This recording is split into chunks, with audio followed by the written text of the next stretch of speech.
I really want to talk about communicating effectively with executives and Mhm. people who are more senior, because as project managers, you talk to a lot of audiences, some higher, some lower, but a lot of people are flummoxed by how to communicate well with executives. So, tips?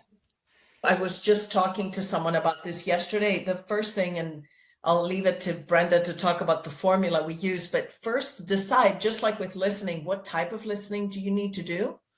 Do the executives need to just be informed on something, or do you need them to be persuaded?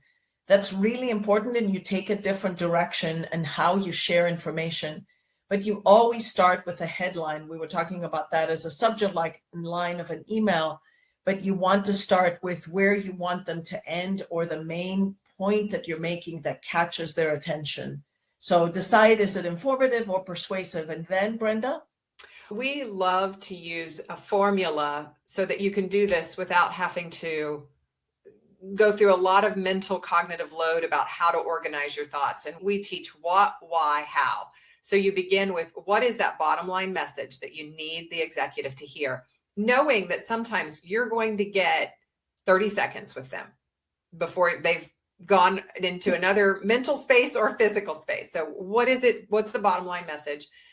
And assuming this is an ask, a suggestion, a recommendation, that's your big idea. Get it out immediately. Like the emails we were talking about. Don't bury it. Start with what your recommendation is, and then tell them why it's a great recommendation. And that why should be clearly aligned to what that particular executive values most. So if they are worried about staff burnout right now, you tie your great idea to how it prevents burnout. If they're worried about EBIT, and then you tie it to the financial results. If they're worried about their own time and protecting it because they're feeling stretched thin, how does your recommendation save them time? So link it to their value. That's your why. And then how, what, why. How is just to give them enough of a sense of how this is going to get done that they know it's a feasible idea that they can say yes to.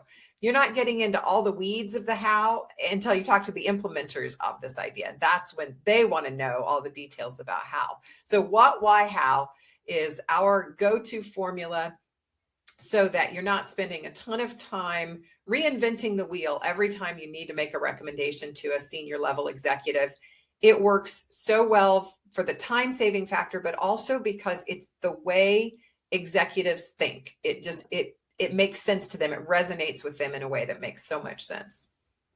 And sometimes, as Brenda said, maybe you skip getting into the weeds of the how, and you stop in the just give me the blessing, nod, and we'll go and make this happen, because Right. it doesn't matter to them. They don't get Yeah. that involved in the details, but you do need the approval, or you need them to know that this is happening and this is progressing, just so they can be informed.